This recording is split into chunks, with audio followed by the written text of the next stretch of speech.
In 1877, Cornelius Vanderbilt died the richest man in America, holding more money than the entire United States treasury. He built that fortune from nothing. No family money, no education past the age of 11, no connections. Just a sailboat, $100 borrowed from his mother, and a stubbornness that scared off almost everyone who tried to compete with him. By the time he was finished, his name controlled the railroads that moved this country, and his descendants inherited a dynasty worth what would be well over $200 billion today. 3 generations later, there wasn't a single millionaire left carrying the Vanderbilt name. The mansions were torn down or sold off. The art collections were auctioned. The staff was let go. The family that once outspent kings couldn't keep the lights on in their own houses, and some of them ended up selling furniture just to cover monthly bills. This is the story of how that happened, and it's a story about people, not just numbers. About sons who never learned to run a business, wives who spent fortunes trying to buy their way into a society that never really wanted them, and a family that mistook spending money for having power.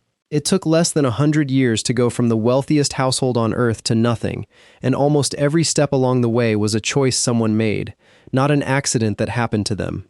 If you want to see exactly how the richest family in America ended up with nothing, hit subscribe.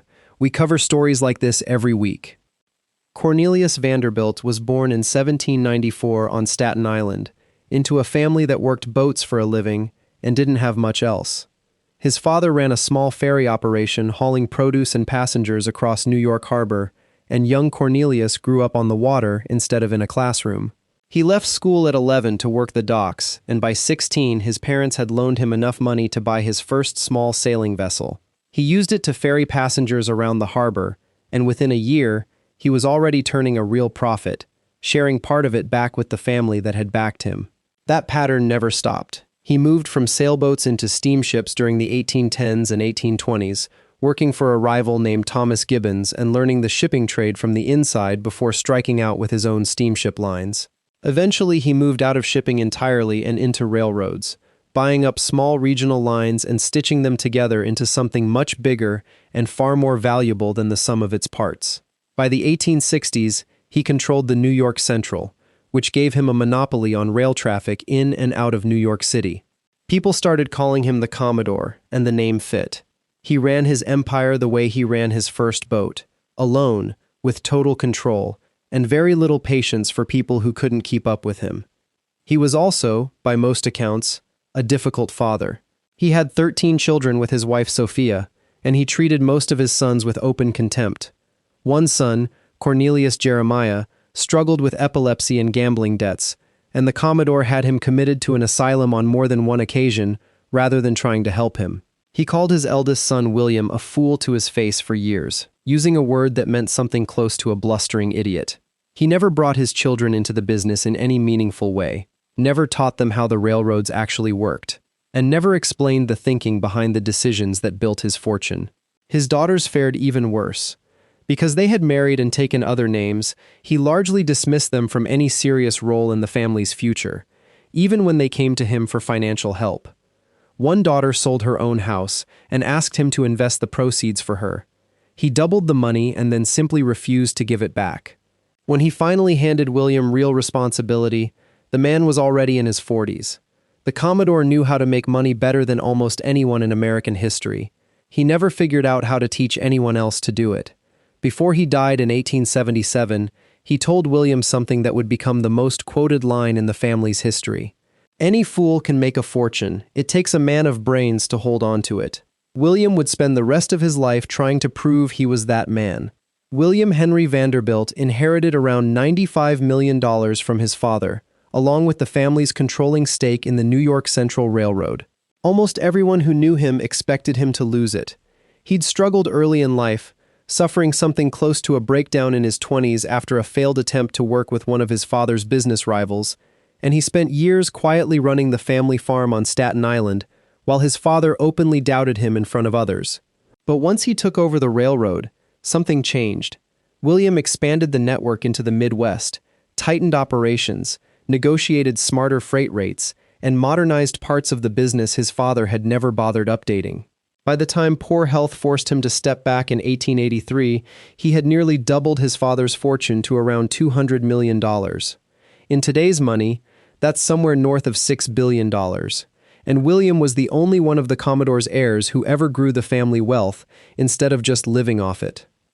He was also the first Vanderbilt to take philanthropy seriously, giving generously to hospitals, universities, and the arts, including major gifts to Vanderbilt University and Columbia. And he built the first of what would become a long, expensive tradition. A massive mansion on Fifth Avenue known as the Triple Palace, filled with an art collection worth a fortune on its own, featuring old masters he purchased specifically to compete with the collections of Europe's wealthiest families. Despite that spending, William was privately unhappy with what the money had brought him. He once told a reporter that being the richest man in the world gave him nothing but anxiety, and that a neighbor with a fraction of his wealth seemed to enjoy life far more than he did. William Henry Vanderbilt died in 1885, just 2 years after stepping back from the railroad, and split his estate primarily among his sons, rather than concentrating it in one heir the way his father had done. That decision, more than any single business mistake, set the stage for everything that came after. The Commodore had wanted his fortune to stay concentrated in the hands of one capable heir, believing that dividing it too many ways would eventually destroy it. William divided his among several sons instead, and none of them turned out to have his discipline. William's sons inherited not just money, but very different temperaments, and the family fortune began fracturing along those lines almost immediately. Cornelius Vanderbilt II took over daily control of the railroad and managed it competently until his own death in 1899, continuing to expand and modernize much the way his father had. His younger brother, William Kissam Vanderbilt, had no real interest in running trains. He handed the business to hired managers and spent his time on yachts and thoroughbred horses instead, later remarking that inherited wealth had left him with nothing real to strive for. A third brother, George Washington Vanderbilt, wanted nothing to do with the family business at all. He used his inheritance to build the largest private home ever constructed in America, a 250-room chateau in the mountains of North Carolina called Biltmore, sitting on land that once covered nearly 150,000 acres of forest and farmland. It's estimated to have cost around $5 million to build in the 1890s, which works out to well over $100 million today, and that figure doesn't include the furnishings, the tapestries, or the working farm and dairy operation George maintained on the grounds. George never had children, and Biltmore alone consumed a massive share of his branch of the fortune, requiring an enormous permanent staff just to keep the house running through a single season. This is where the pattern really set in. Each generation had more people to divide the money among, and fewer of those people had any interest in growing it. Cousins competed with cousins. Branches of the family barely spoke to one another, each one trying to outbuild the last. The railroad itself was starting to show cracks too. The Vanderbilts had built their empire on steam trains at a time when trains were the only serious way to move people and freight across the country, but they didn't reinvest aggressively as new competition and new technology started to change the transportation landscape. Nobody was steering the ship the way the Commodore once had. The money was still enormous by any normal measure. It just wasn't growing anymore, and a fortune that stops growing while more people are drawing from it is a fortune on a countdown, even if nobody in the family wanted to admit it yet. If one person accelerated the family's decline more than any other, it was Alva Vanderbilt, who married William Kissam Vanderbilt in 1875. New York's old money families, the Astors and their circle, looked down on the Vanderbilts as new money, railroad money, not the kind of lineage that belonged in their ballrooms.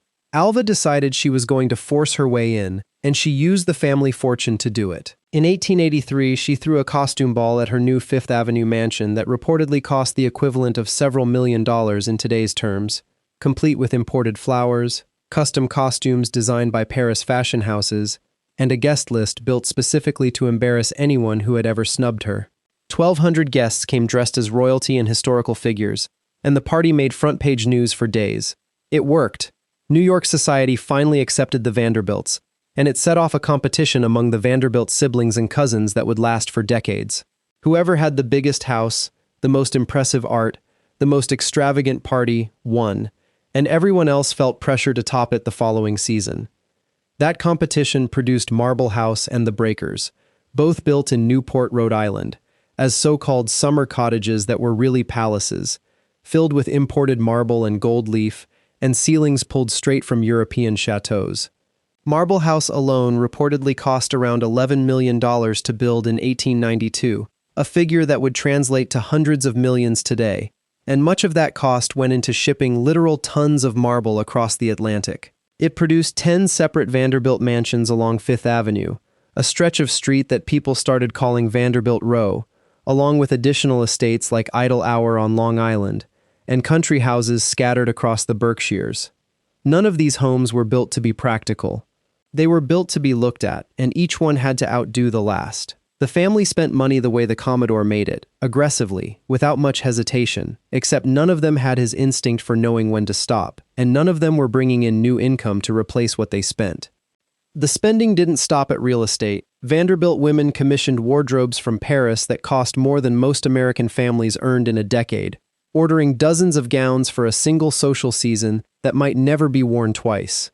Dinner parties featured gold place settings, live nightingales, imported delicacies flown or shipped in at enormous expense, entertainment acts hired for a single evening and never repeated.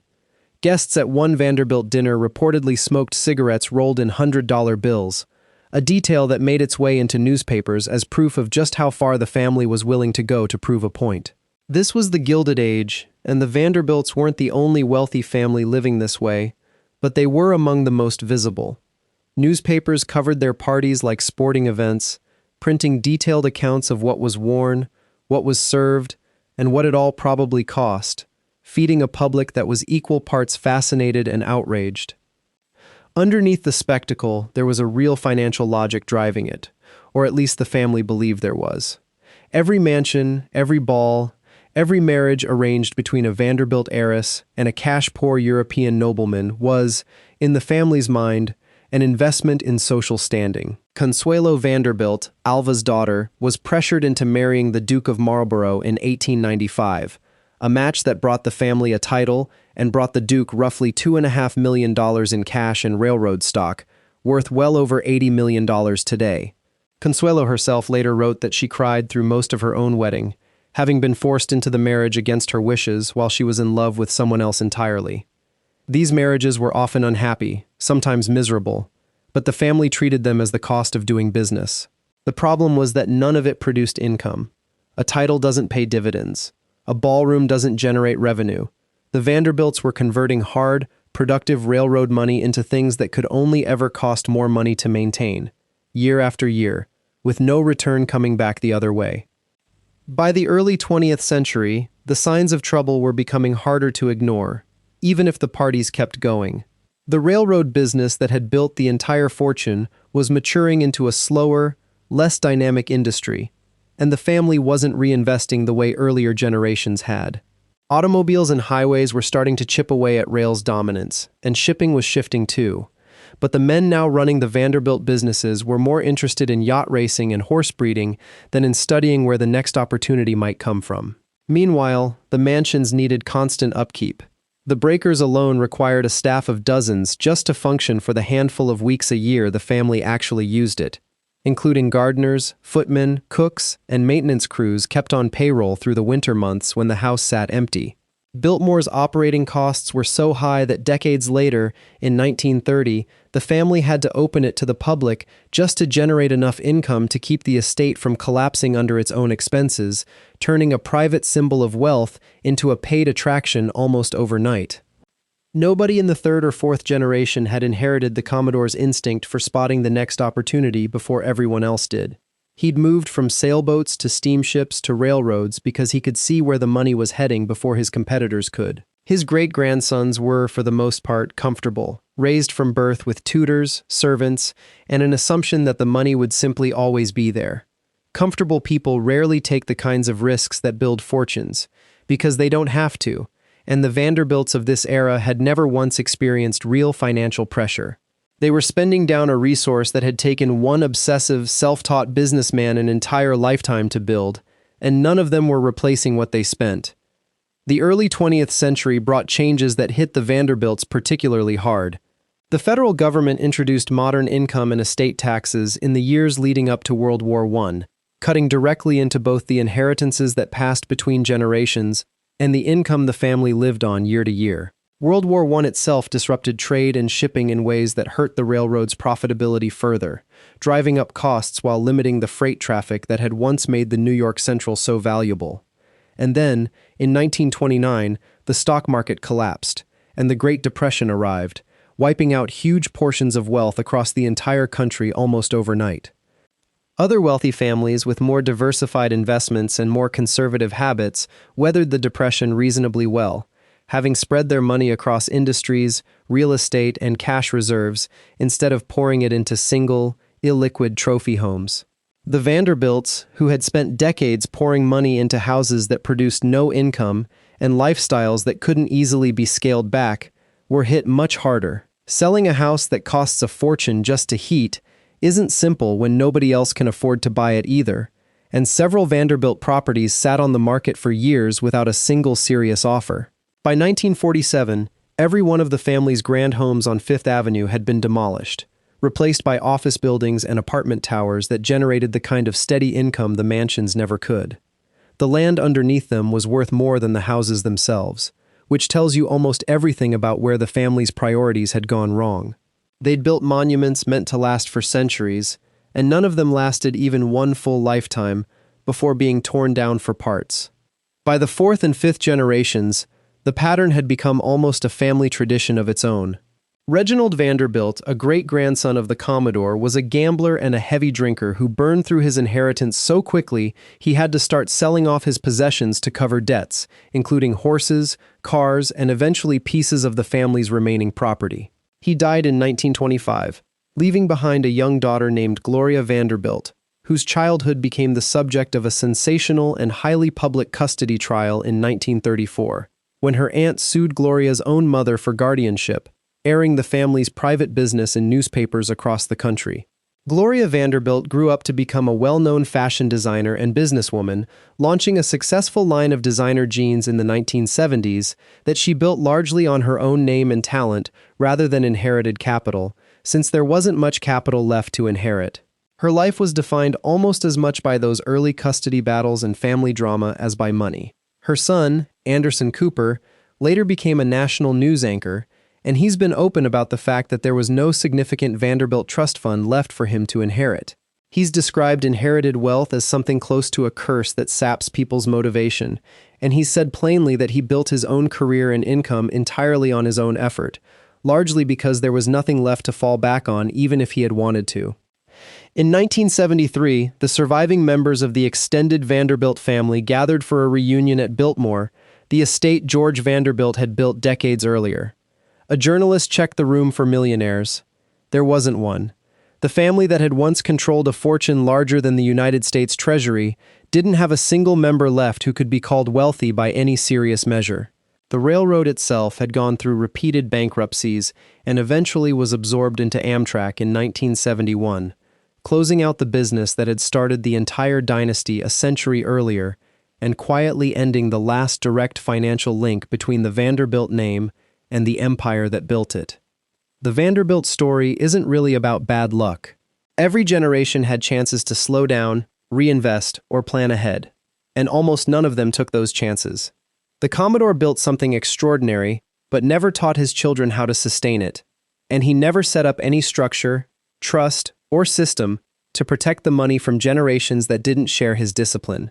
Compare that to a family like the Astors, who built formal trusts specifically designed to keep wealth intact across generations, requiring each heir to pass a fixed share down the line rather than allowing it to be spent freely. The Vanderbilts never did anything like that. Each generation simply divided what was left among more heirs, and each of those heirs largely spent rather than built, treating the fortune as something to enjoy rather than something to protect.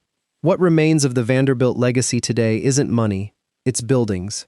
The Breakers and Marble House are now museums in Newport, run by a historical preservation society and toured by hundreds of thousands of visitors every year.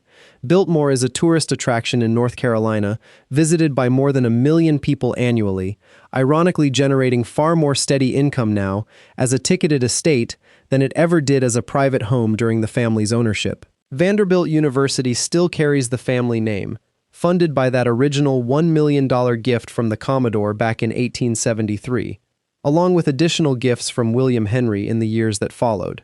The name survives everywhere except in a bank account.